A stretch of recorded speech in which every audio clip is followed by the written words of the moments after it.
So today on Online for Authors, I'm chatting with Wendy Dale, owner of Memoir Writing for Geniuses and author of the Memoir Engineering System. We're going to be chatting today about memoir writing. Welcome, Wendy. So great to be here, Terry. I am super excited to have you. You have a lot of energy. I can feel it. You're making my day better. Before we dive into memoir writing, why don't you tell us a little bit about why you're the person to help us? Well, I struggled mostly with structure when it comes to memoir, which is what I think most people struggle with and don't even realize it. So a long time ago, I thought I had finished my own memoir, went to an agent, and she said, well, I really love your narrative voice, but you know nothing about structure. And I remember the words that went through my head. What is this structure thing she's talking about? Because Right. I had honestly never heard the word. So it was the start of this very long journey to understand structure. Now, there was a point in my career 17 years ago when I undertook this journey where I was convinced that there was a secret underlying code that all memoirs follow, that there was this way of creating structure, that there were principles that all good books follow. So I analyzed over 1,000 manuscripts in this attempt to figure out the principles over 15 years that all memoirs follow. So you asked why I'm the person who knows about this, because I'm obsessed with it. Right there, Yes. because she has read 1,000 memoirs. That alone, even if she didn't analyze them, that alone makes her an expert. How many of you have read 1,000 of anything? So that's crazy. Well, actually, these were so what happened was I tried to figure out structure because I was a memoir writer. My first book was published by Crown, my own memoir. Eventually, once I did figure out structure, but I'd figure out structure for one book. I hadn't figured out how it worked. So when I started teaching, when I became a memoir coach, I suddenly had to teach people how to do this. And teaching is very different than writing, right? Yeah. Absolutely. In fact, a lot of people can, and I noticed that I can do something and someone will say, well, can you teach me? And it's like, well, you do it. Like I just did it, right? You sit and then you type and then it's out and then it's done. It is a very different thing. I agree. So you have written a book and it's called the Memoir Engineering System. The thing that I found fascinating just from the blurb is that you throw out this idea that we've all been told, which is write a messy first draft and go from there. And you say, no. And I want to talk about that. I want to talk about that. Well, that is the advice that we get. And I understand why. Right? It's like, just write, because it's scary to write, right? And but I wanted to take the opposite approach and make it not scary because you know what you're doing. So instead of saying, you're scared to just do it, I think that's bad advice because I think you waste years. I have people who've come to me, they've been working on their memoir for 10, sometimes 20 years because they're just writing, but it's not getting any better. It's just getting longer and harder to cut down. Right. And I think that it was in yours that you talked about, it'd be like telling someone who wants to learn to play the flute, here's a flute, just start playing it and eventually you'll get it. Exactly. Trial and error. This is the only art form where they tell you, you'll just figure it out. And I think that's ridiculous. So that's the reason for this 15-year obsession. I was convinced there were principles and I had not found them anywhere. If someone else had given me these principles, I would have been so happy. I didn't want to go on a 15-year quest. I didn't know it was going to be 15 years when I started, but no one else gave me these principles. So I had to figure them out on my own, which was super useful when you're teaching other people as well. Absolutely. So we are not going to give away your entire book, but I would like to talk a little bit about your steps. You provide 7 steps. Give me the first one. So the first one is to figure out what your book's about, is to come up with your premise. I think a lot of people confuse autobiography with memoir. And an autobiography is written by a famous person and it chronicles their life because we want to know what every Cher little went thing. through. Right. I don't know. Right. Where does Cher come from? I'm a few decades behind, right? So any famous person, you're curious about their life, right? So that's an autobiography.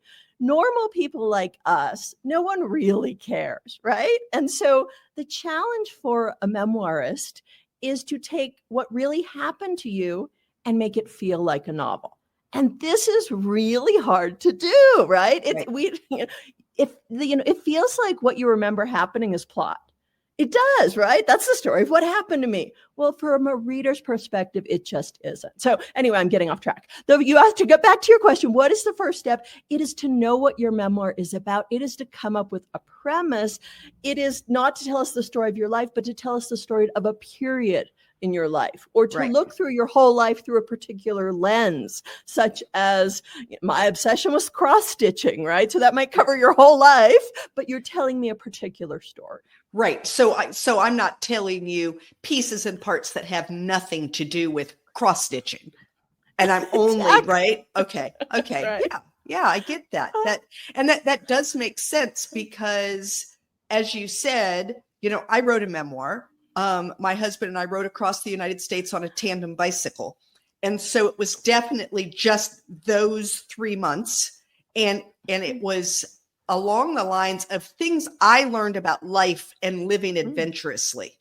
And so it was, how do I pull all that and focus it in? And in all of that, I don't talk about where I was born, and I don't talk about where I went to high school, and I don't talk about my first marriage, and I don't. You don't talk about your great grandfather and my great grand. No, because none of that is germane to the issue. So I like that idea that you have to have, for people who think they have a memoir in them, but who haven't done something like ride across the United States on a tandem bicycle, which was actually very easy then to know what I wanted to write about, right? I mean, I've got this 3-month adventure. Yeah. Whoa. How? But they say, I've lived such an, it's interesting life. How do they narrow that down so that they aren't writing about everything? So there's that person who everyone tells him, you've had such an interesting life, you should write a book. Right. Right? Yeah. Those people tend to write the worst memoirs because of the fact that they just have a bunch of interesting stuff that happened to them. And so I say to people who come to me like that, well, imagine if, your friend went to the movies yesterday and you said, okay, what? And they're like, oh, I saw this great movie. Okay, what's it about? Well, and your friend says, well, it's about this really interesting guy and a bunch of stuff he did in his life. Do you want to see that movie? Right? So really you can pick your best story. So there are different ways to approach this. One of the things that it took me 15 years to learn is that structure, which is also synonymous with plot, really is a matter of connecting your events. Now, what that means is you can tell me your best story. So that this person with this fascinating life with just a bunch of interesting things that happened to them, they met fascinating people, they lived in interesting countries. What they really need to do is chapter by chapter, make sure that they have a story. And the way to ensure that you have a story is to take these disconnected events from your life and to connect them for your reader in some way. So what are a bunch of random things that you did? If you connect them in your reader's mind, you're taking disconnected events and turning them into a story. Right. And so it's a matter of finding those connections, right? It is. Exactly. Yes. All right. Let's say we have someone out there right now who believes they have a memoir in them and they're, don't know. Other than buying the book, which I think will be very helpful, what are give us the top 3 tips that you would give someone who is thinking about writing a memoir? We're not at the stage where they're actually writing, but they're considering it. What are some tips that you would give them to get them in the right space?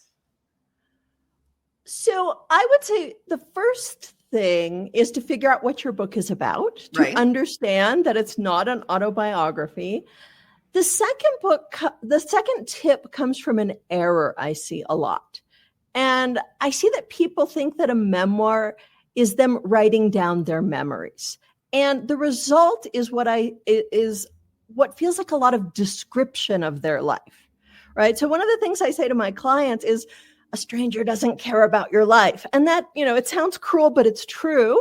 Right. You need to take true things that happen to you and turn them into art, turn them into plot, turn them into a story that someone wants to pay money for. So that is the art of memoir writing. So I would say the next thing to really keep in mind is to ask yourself this 2-word question.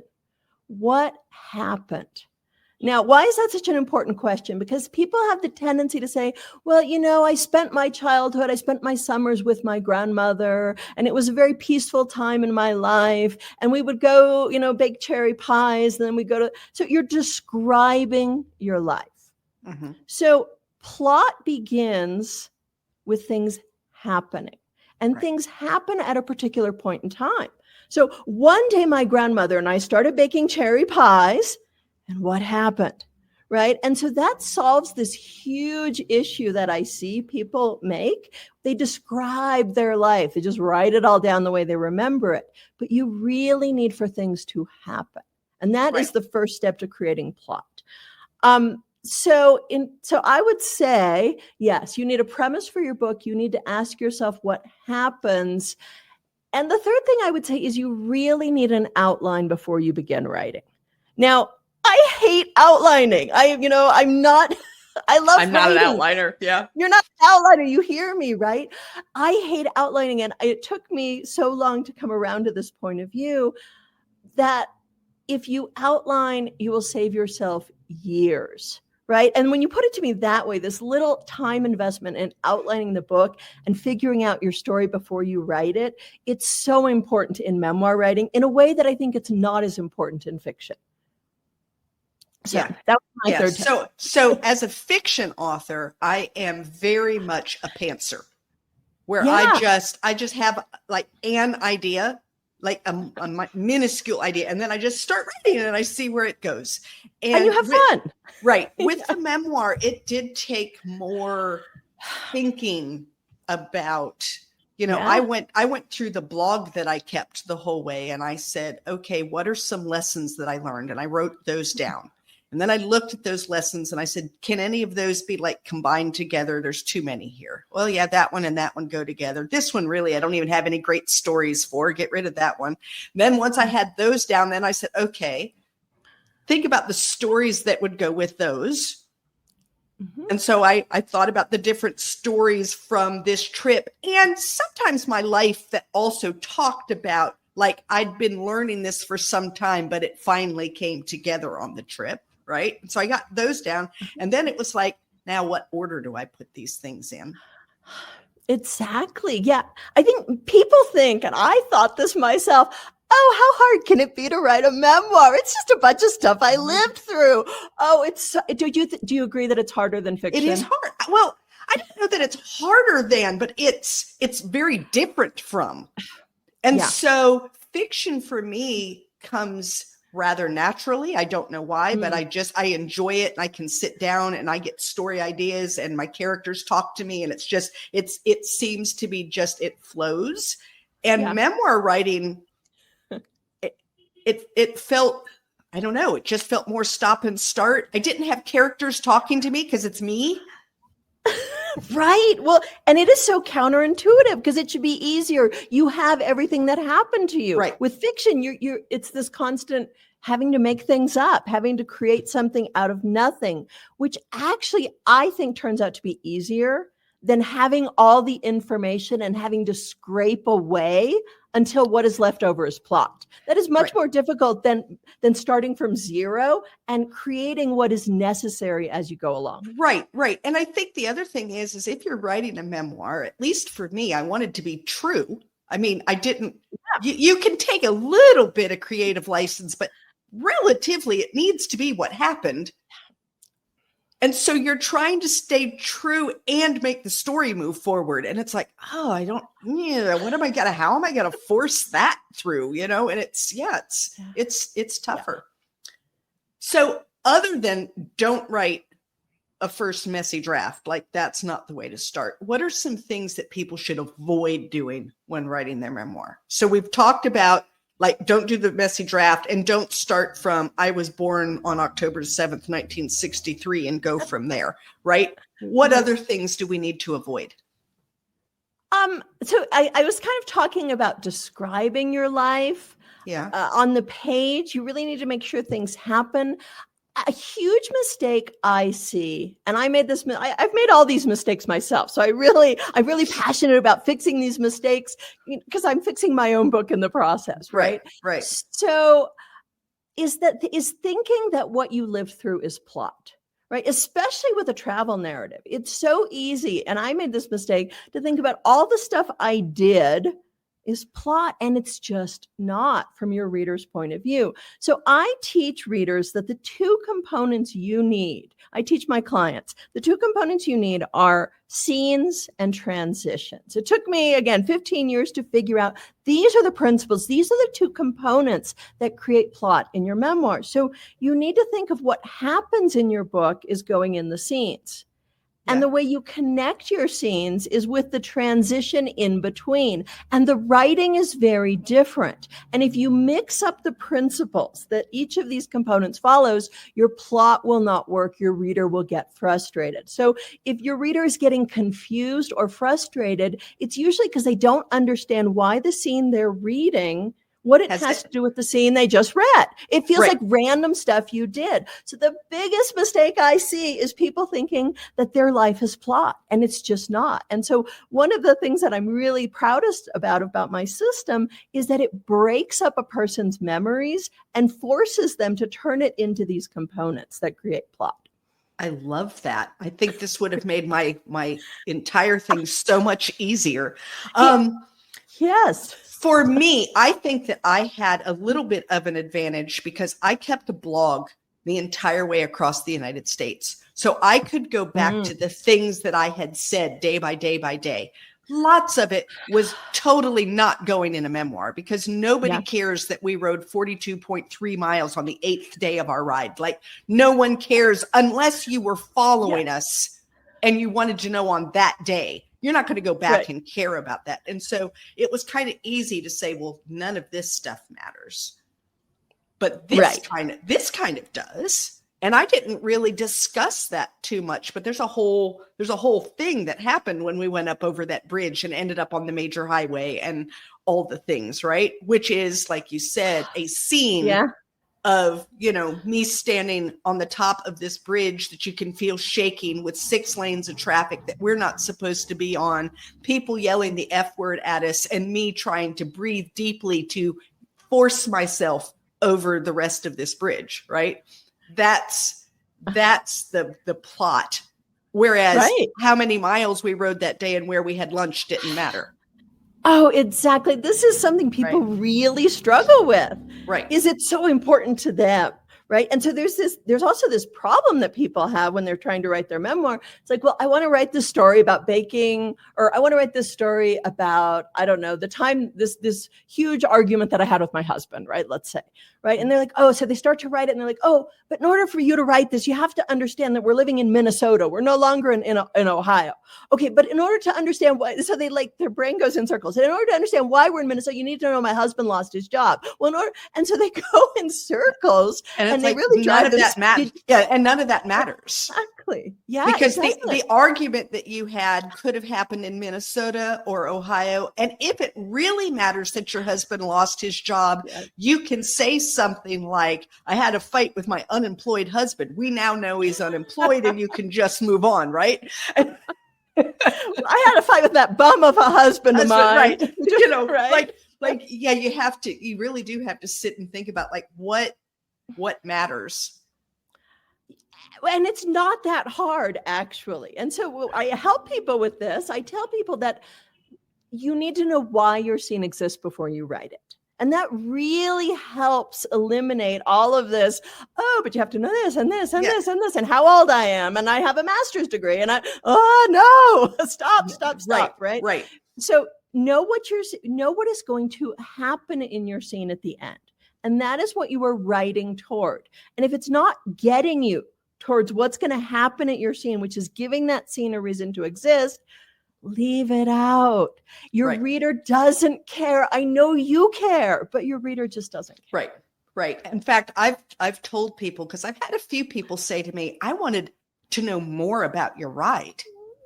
And it's like, okay, we'll go read the blog.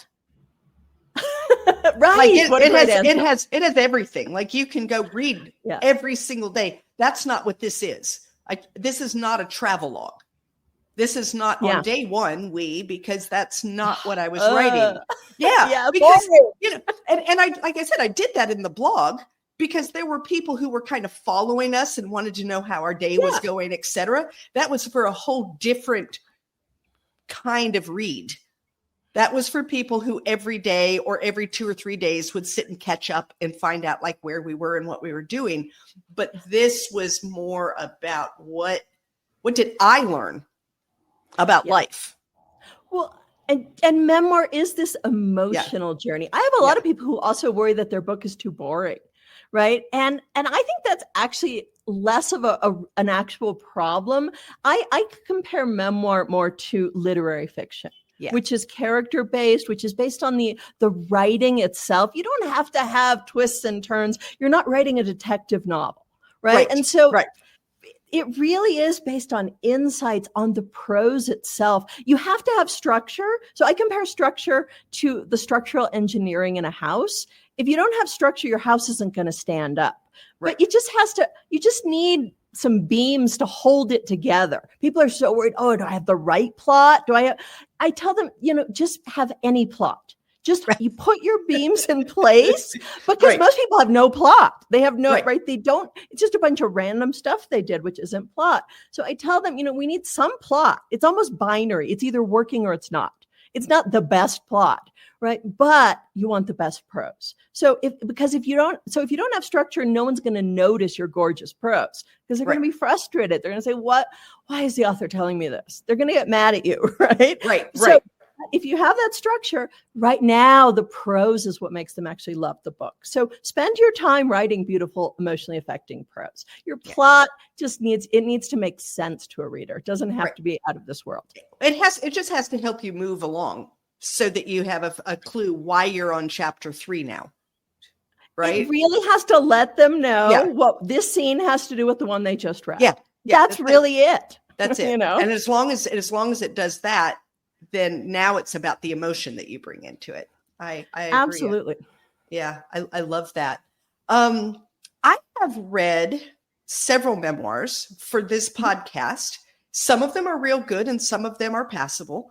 And I enjoy talking with the authors about their memoir because the talks that we have are often really good, right? And sometimes the memoirs themselves are okay. What I notice is a lot of people tell the same plot point in chapters 1 and then in 2 and then in 3. Like, I feel like we keep hearing the same thing. And I almost feel like maybe we should have taken those 4 stories, figured out 1 or 2 of those 4, put them together, ended that thing and moved to the next piece. Does that make sense? Like, I feel like we're belaboring a plot. So I think people get the advice that theme will help you write a good memoir because it's hard to figure out how to tell a story from all these disconnected events from your life. So I think they hear that advice and it limits them a lot.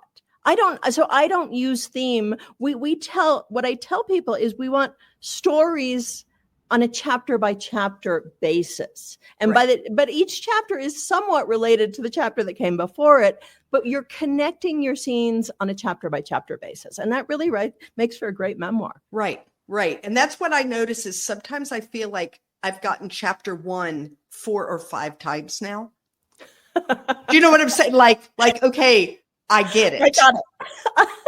I get it. Yeah.